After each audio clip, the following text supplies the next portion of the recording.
bundle of sticks. Once upon a time, three neighbors living in a village were having trouble with their crops. Each of the neighbors had one field, but the crop on their fields were infested with pests and were wilting. Every day they would come up with different ideas to help their crops. The first one tried using a scarecrow in his field. The second used pesticides, and the third built a fence on his field, all to nowhere.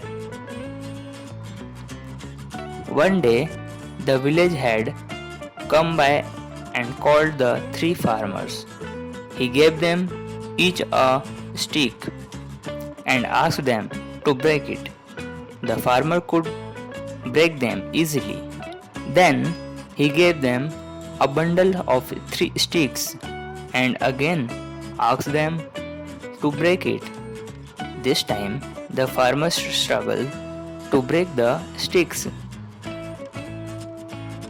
The village head said, "Together you are stronger and work better than you do it alone." The farmers understood what the village head was saying. They pulled in their resources and got rid of the pests from their fields. The moral of the story is there is a strength in unity.